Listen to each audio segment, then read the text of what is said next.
peristiwa berdarah yang saya kira memang ini baru terjadi di Indonesia. Ya bayangkan aja, dalam hitungan jam kurang dari 1 hari 6 jenderal terbunuh dan 1 pemain angkatan daratnya. Bahkan dalam cerita Baratayuda juga atau cerita-cerita perang lainnya itu tidak ada.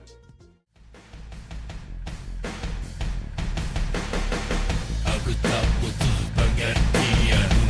Aku bukan bagian dari sejarah yang kau tulis, kau bingkiskan untuk anak dan cucu.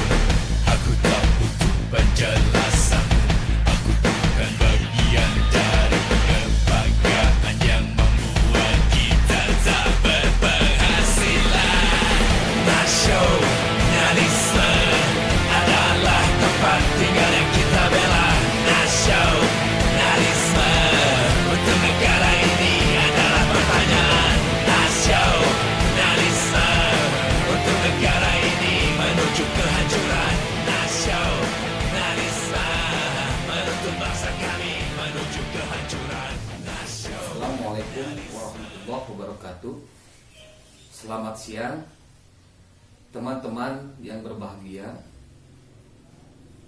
Berbicara peristiwa sejarah, ada kalanya peristiwa sejarah itu antara peristiwa satu dengan peristiwa lainnya saling terkait, dan ini menjadi menarik gitu ya, karena dari peristiwa satu ke peristiwa yang lainnya itu kan akan selalu berhubungan, dan barangkali ini yang disebut kemudian dalam istilah sejarah menjadi hubungan sebab akibat, atau adanya suatu aksi kemudian melahirkan reaksi.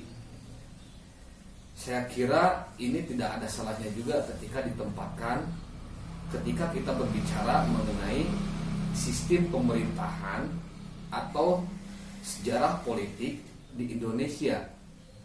Nah, seperti contoh misalkan perbincangan mengenai munculnya sejarah Orde Baru, munculnya pemerintahan Orde Baru dalam tinjauan sejarahnya itu tidak akan bisa dilepaskan dari yang namanya pemerintahan Orde Lama.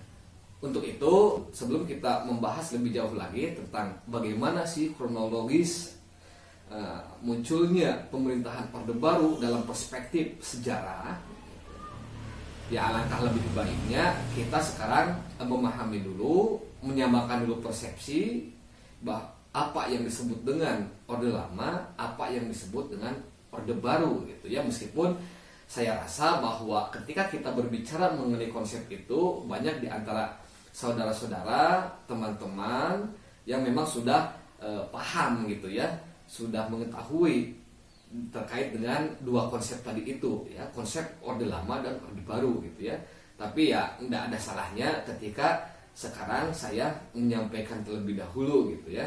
Barangkali ini menjadi pengingat gitu ya, atau menjadi ya gambaran konsep awal bagi teman-teman saudara-saudara memang yang diantaranya belum memahami gitu ya. Karena begini ya, terkadang ya memang ketika kita mendengar istilah Orde Lama, betul itu pasti akan merujuknya kepada sosok Soekarno gitu ya. Dan ketika berbicara tentang Orde Baru, ya memang pasti tokoh sentralnya siapa? Yaitu Soeharto gitu ya. Cuman batasan-batasan di sini yang memang harus kita pertegas gitu ya, yang harus kita ketahui bersama bahwa yang disebut dengan pemerintahan Orde Lama itu merujuk kepada pemerintahan Indonesia di bawah Presiden Soekarno, tapi secara temporal dimulai dari tahun 59 yang ditandai dengan keluarnya dekret Presiden pada tanggal 5 Juli sampai pada tahun 1967.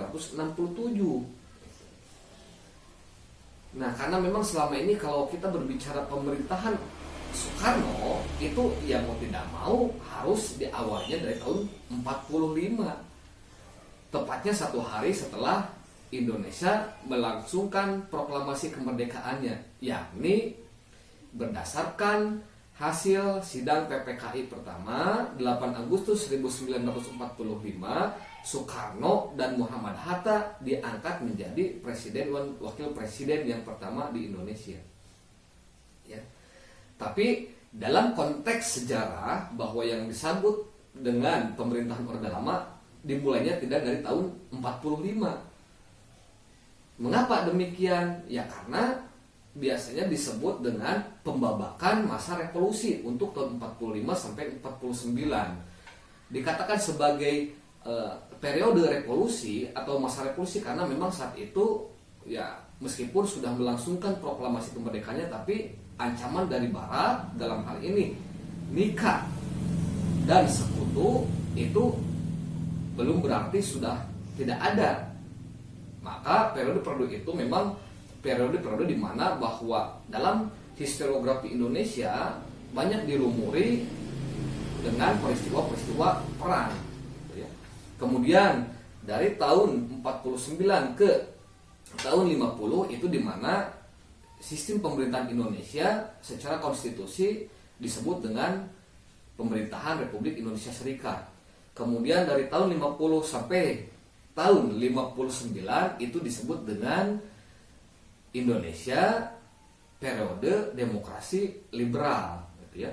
Artinya ketika dari tahun 45 sampai tahun 59 keluarnya dekret presiden, Soekarno sebagai presiden Indonesia hanya memiliki otoritas sebagai kepala negara, yang artinya hanya tukang gunting pita saja. Sementara kepala pemerintahan, otoritas pemerintahan ya diembannya oleh Perdana Menteri, gitu ya.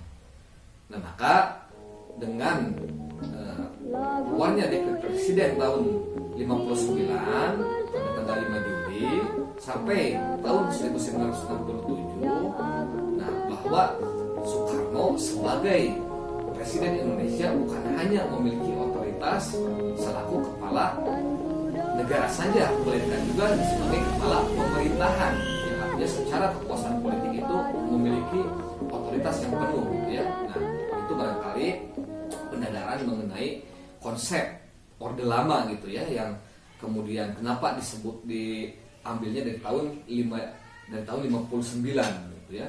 Nah sekarang dengan Orde Baru, ya Orde Baru pasti ini lebih paham lagi, gitu ya, ketika berbicara Orde Baru. Memang betul, pertama tokoh sentralnya Soeharto sebagai presiden yang memang dari awal pemerintahan sampai akhirnya yang konon disebut 32 tahun sampai lengsernya tahun 98, gitu ya.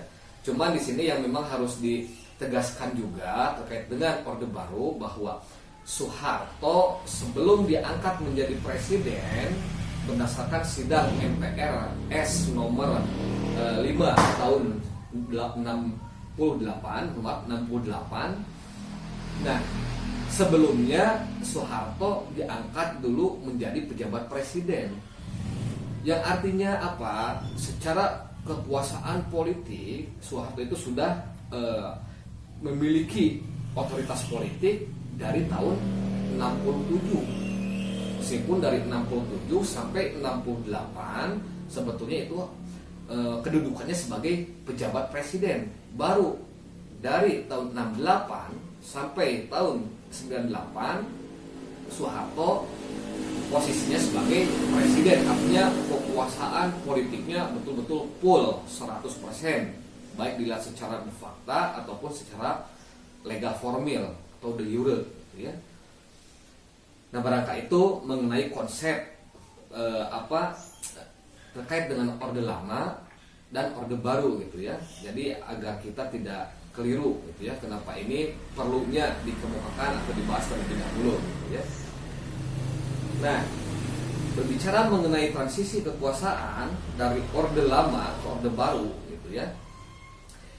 Jadi saya ini akan mengajaknya dari barangkali satu peristiwa besar, bahkan peristiwa ini menjadi peristiwa yang sangat kelam dan tidak bisa dilupakan oleh sebagian besar masyarakat Indonesia hingga sekarang, gitu ya.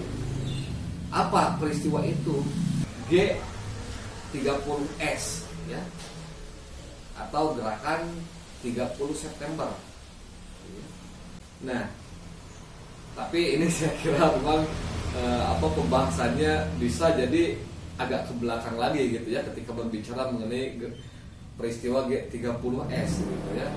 Ya, karena ini yang namanya cerita sejarah itu akan selalu ya tadi terkait dari peristiwa satu ke peristiwa lain, melahirkan peristiwa berikutnya dan seterusnya gitu ya.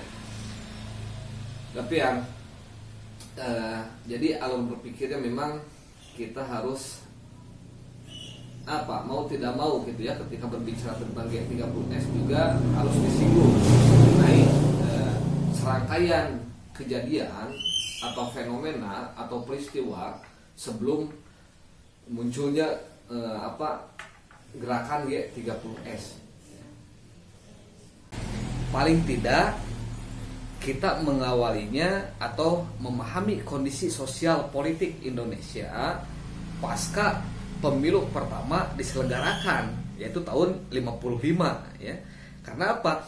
Efek dari tahun 55, dari pemilu 55 itu salah satunya kemudian melahirkan apa yang disebut dengan konsep Nasakom gitu ya. Jadi penggabungan antara konsep nasionalisme, agama dan komunis gitu ya. Nah, karena dalam pemilu 55 yang muncul menjadi partai pemenang atau partai terbesar itu ada 4 gitu ya. Pertama PNI, nah ini mewakili kalangan nasionalis, partainya Presiden Soekarno. Kedua ada Masyumi dari kalangan Islam.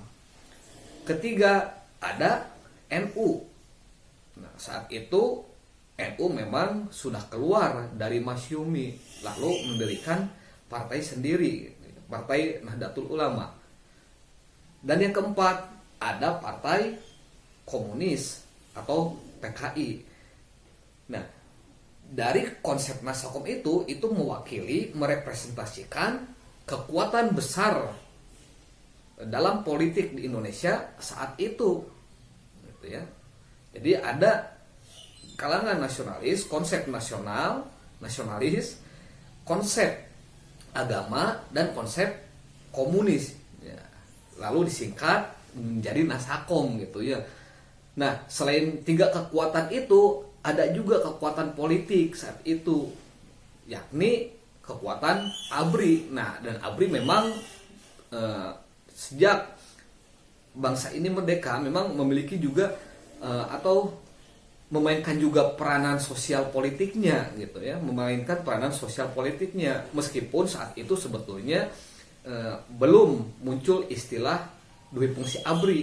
Nah, maksudnya ketika beres pemilu 55 konsep duit fungsi ABRI belum tidak langsung ada gitu ya, tidak langsung ada, artinya ada jeda dulu gitu ya, karena konsep duit fungsi ABRI lahir memang beberapa tahun setelah pemilu diselenggarakan. Nah, lantas bagaimana atau apa hubungannya? Nah, bahwa ketika berbicara Nasakom artinya ini gerakan komunis, orang-orang komunis, orang-orang PKI itu diakomodir kepentingan politiknya, pergerakan politiknya oleh Soekarno, ya salah satunya dengan tadi itu, dengan ditampungnya gagasan-gagasan komunisme gitu ya. Karena ini juga saya kira menjadi modal politik Soekarno dalam menghantam kekuatan liberal kapitalis yang cenderung kekuatan barat gitu ya, yang cenderung lebih ke barat, dalam hal ini Amerika gitu. Nah, jelas dengan 3 konsep yang dicita-citakan oleh Soekarno ini mendapatkan reaksi yang sangat hebat gitu ya, terutama dari kalangan agama dan golongan militer gitu ya. Kenapa golongan agama itu sangat menentang? Ya karena secara falsafah, secara ideologi kepartaian atau nilai-nilai kepartaian, nilai-nilai pemikiran yang dilakukan, yang menjadi nilai-nilai rujukannya orang-orang PKI itu ya bertolak belakang dengan nilai-nilai agama dan keyakinan para politisi-politisi nasionalis agama gitu ya. Ini banyak yang ibaratkan ya bagaikan minyak dan air. Ya adapun memang secara terperinci spesifik sebetulnya banyak alasan-alasan di luar itu gitu ya. Nah, selanjutnya bagi kelompok militer bahwa ya komunisme itu musuh mereka tanda kutip. Kenapa dikatakan musuh gitu ya? Karena sudah jelas bahwa dalam keyakinan orang-orang militer bahwa dasar pemikiran atau ideologi bangsa Indonesia kan Pancasila gitu ya. Sementara kan ada kecenderungan dan ada kekhawatiran bahwa apa yang menjadi ideologi, apa yang dicita-citakan oleh kelompok komunisme adalah apa? Ya paham komunismenya. Terlebih saat itu memang paham komunisme di Eropa, dalam hal ini Rusia gitu ya, memang sangat mengancam gitu ya. Bahkan sampai mempengaruhi ya konstelasi peta politik global gitu ya. Ditambah memang dalam sejarahnya PKI itu sudah mendapatkan citra yang negatif gitu ya. Jadi sebelum peristiwa G30S tahun 65 memang PKI itu sudah memiliki katakan citra yang kurang bagus. Salah satunya itu dibuktikan dengan adanya peristiwa PKI tahun 48 di mana PKI saat itu waktu di bawah pimpinan Musso melakukan katakan pemberontakan terhadap pemerintah Syah Indonesia. Nah saat itu bahwa PKI di bawah pimpinan Musso melakukan gerakan-gerakan untuk memproklamirkan pemerintah revolusioner Soviet di Indonesia.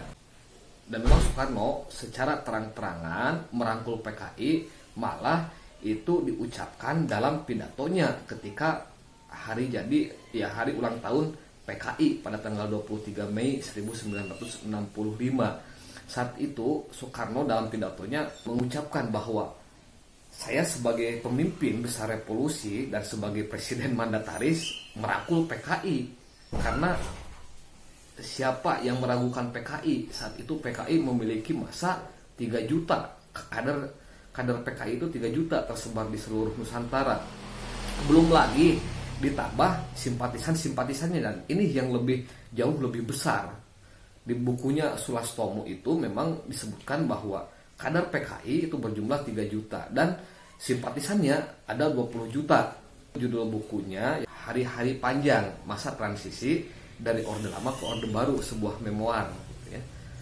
Nah itu saya kira menjadi salah satu bukti nyata bahwa PKI memang mendapatkan ruang dan diakomodir oleh pemerintahan Soekarno gitu ya.